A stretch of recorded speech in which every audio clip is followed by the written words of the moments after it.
ناظرین، ایران کے اوپر اسرائیل اور امریکہ اور ان کے عرب اتحادیوں کی تھوپے جانے والی جنگ تقریباً 40 دنوں کے اندر اندر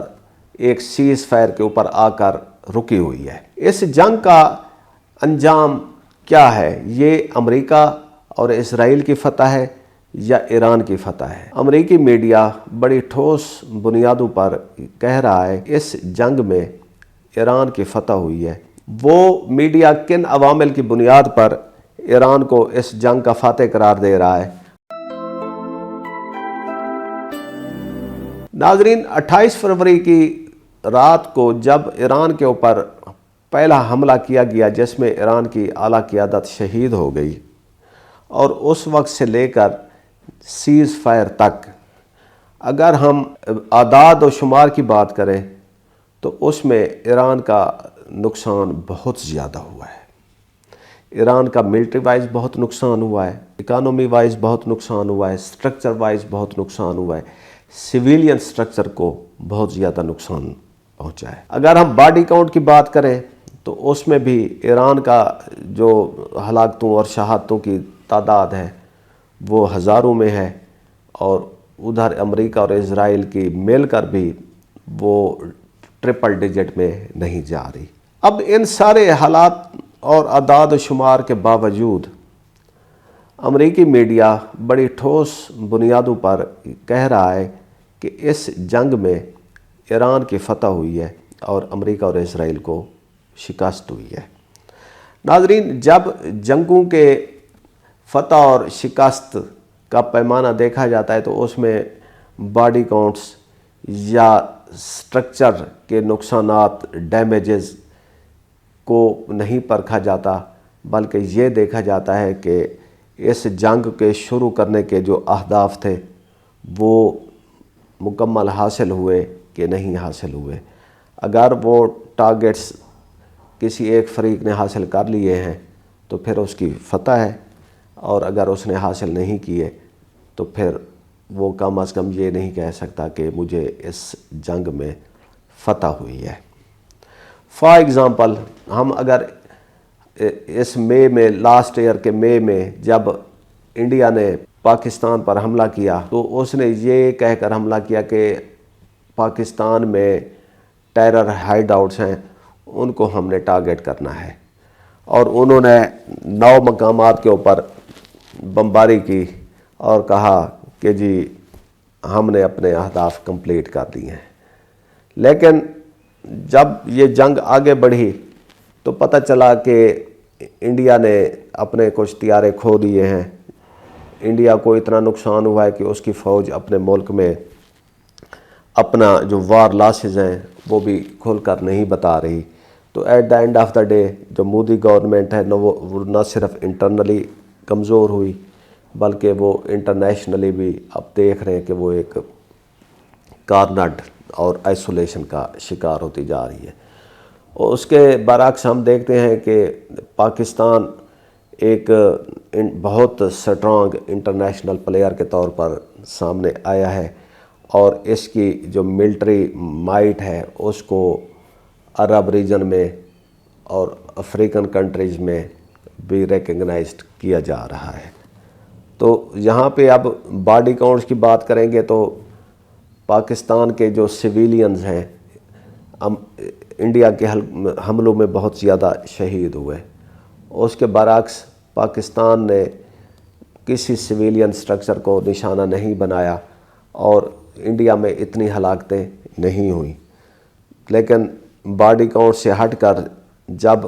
جنگ کے اسٹریٹجک اہداف کی بات کی جائے گی تو پتہ چلے گا کہ انڈیا ایک لوزر ہے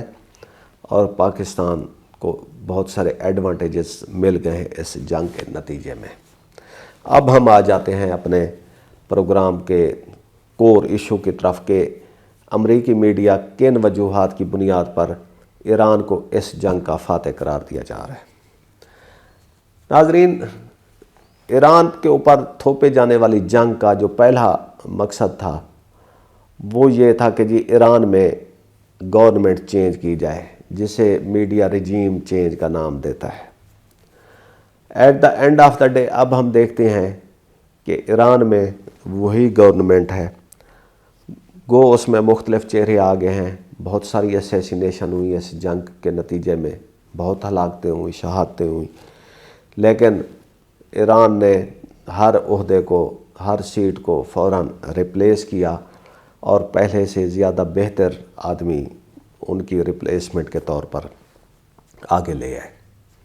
تو رجیم چینج کا جو مقصد تھا وہ حل نہیں ہوا۔ دوسرا، اس جنگ سے پہلے یہ کہا جا رہا تھا کہ ایران میں ایک اپرائزنگ کا ماحول ہے، لوگ سڑکوں پر ہیں، اپنی حکومت کے خلاف ہیں۔ جنگ کے دوران اور اب جنگ کے بعد ہم دیکھتے ہیں کہ پوری کی پوری عوام وہ اپنی حکومت کے ساتھ کھڑی ہے۔ جنگ کے دوران ان کا ڈسپلن بہت مثالی تھا، جنگ کے بعد ان کے لیے اپنی حکومت کے ساتھ ہمدردی اور یکجہتی کئی گنا بڑھ گئی ہے۔ حتیٰ کہ جو ایرانی ڈیسپورا جو ہمیشہ سے ملا رجیم، ایرانی رجیم، اور ان کو دن رات سوشل میڈیا پہ کوستے تھے، سڑکوں پہ ہوتے تھے، اس جنگ کی وجہ سے ان لوگوں کا جو مائنڈ سیٹ ہے وہ بھی چینج ہو گیا ہے، اور وہ بھی یہ کہنے پر مجبور ہو گئے ہیں کہ اس جنگ میں ایران کی حکومت کو ٹارگٹ نہیں کیا گیا، ایران کی عوام کو ٹارگٹ کیا گیا ہے، تو یہ جنگ ناجائز جنگ تھی، اور وہ جو لوگ ہیں سارے اب اپنی حکومت کے ساتھ اظہار یکجہتی کرتے نظر آ رہے ہیں۔ تو دوسرا مشن کہ عوام اور گورنمنٹ کے درمیان کوئی اگر تفریق تھی اس کو وائڈ کرنے کا جو مشن تھا وہ ختم ہو گیا، اور اب عوام کے دلوں میں اپنی حکومت کے لیے ہمدردی کے جذبات زیادہ بڑھ گئے۔ تیسرا، اس جنگ سے پہلے اس پورے خطے میں امریکہ کی ایک ہیجمنی تھی، تقریباً سارے عرب کنٹریز میں امریکہ کے فوجی اڈے ہیں، لیکن اس جنگ میں ہم نے دیکھا کہ وہ سارے اڈے تباہ ہو گئے ہیں۔ ایران نے ان سب اڈوں کو نشانہ بنایا، وہ اڈے اب ویران پڑے ہیں، اور ان کے جو ہوسٹ کنٹریز ہیں وہ ان اڈوں کی موجودگی اور ان کی افادیت پر کویسچن اٹھا رہے ہیں کہ یہ جو اڈے ہم نے اپنے ممالک کی حفاظت کے لیے ادھر بنائے تھے، تو اس جنگ میں ان حکومتوں کو ان اڈوں کی حفاظت کرنی پڑ گئی۔ جب یہ جنگ ختم ہوتی ہے تو یہ اڈے ان کا بستر گول ہو جائے گا۔ تو امریکہ کی اس خطے میں اب موجودگی کے اوپر کویسچن مارک اٹھائے جا رہے ہیں۔ نیکسٹ، اس جنگ سے پہلے سٹریٹ آف ہارمز ایک اوپن سی وے تھا جہاں سے پوری دنیا کی 20% کے قریب ٹرانزیکشنز ادھر سے گزرتی تھیں۔ جنگ ہوتی ہے، وہ سٹریٹ آف ہارمز اب ایران کے قبضے میں ہے۔ ایران کا اس کے اوپر ایسا تسلط ہے کہ اس کو امریکہ، اسرائیل اور ان کے عرب اتحادی اور کچھ نیٹو کنٹریز مل کر بھی وہ پانی کا رستہ کھلوا نہیں سکے۔ نتیجہ یہ ہوا کہ نیٹو کنٹریز یا فار ایسٹ ایشین کنٹریز، کچھ ایشیا کے کنٹریز، وہ ایران سے براہ راست بات کر رہے ہیں کہ جی ہمیں ادھر سے اپنے ٹینکرز، اپنے شپ گزرنے کی اجازت دی جائے۔ اور اب جو سیز فائر کی ڈیل ہے اس کے بعد ایران کا اس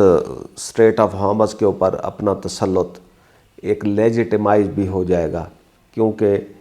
امریکہ بھی یہ بات کر رہا ہے کہ جی ایران کو یہاں سے گزرنے والے ہر شپ کے اوپر ایک ٹول چارج کرنے کی اجازت ہونی چاہیے۔ جنگ سے پہلے ایران کا اس کے اوپر کنٹرول تو تھا، لیکن اب یہ جو سٹرکچرڈ اور ایک اسٹیبلشڈ قسم کا کنٹرول وہ جنگ نے ایران کو دے دیا۔ جنگ سے پہلے امریکہ کی ڈپلومیٹک مائٹ اتنی تھی کہ پورے نیٹو کنٹریز ٹرمپ کے آگے ہاتھ باندھ کے کھڑے ہوتے تھے۔ جنگ کے بعد اور جنگ کے دوران اب ہم دیکھ رہے ہیں کہ سارے نیٹو کنٹریز امریکہ کے خلاف کھڑے ہو رہے ہیں، اور انہوں نے اس جنگ کی سپورٹ کرنے سے انکار کیا، اس میں امریکہ کو اپنے اڈے دینے سے انکار کیا، ایئر سپیس دینے سے انکار کیا۔ تو وہ جو نیٹو ایک منوز کے طور پہ امریکہ کے آگے ہاتھ باندھ کے کھڑا ہوتا تھا، اس جنگ کی وجہ سے اب وہ ایک اپنی انڈیپینڈنس شو کر رہا ہے۔ امریکہ کا نیٹو کے اوپر اتنا کنٹرول نہیں رہا۔ جنگ لڑی جاتی ہے اپنے اسٹریٹجک اہداف کے مطابق۔ اب اس جنگ کے اینڈ پہ تو ہم یہ دیکھ رہے ہیں کہ ایران ایک ریجنل پاور نہیں بلکہ ایک ورلڈ پاور کے طور پر سامنے آیا ہے، ایک ایسی پاور جس کے پیچھے رشیا اور چائنا کھل کر کھڑے ہیں، جس کی سپورٹ میں اس کا ہمسایہ ملک پاکستان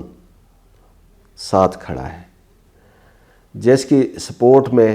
اب عرب کنٹریز میں بھی آوازیں اٹھ رہی ہیں۔ تو at the end of the day تو ہم یہی کہیں گے کہ یہ امریکن میڈیا کی جو رپورٹ ہے وہ ٹھیک ہے کہ اس جنگ سے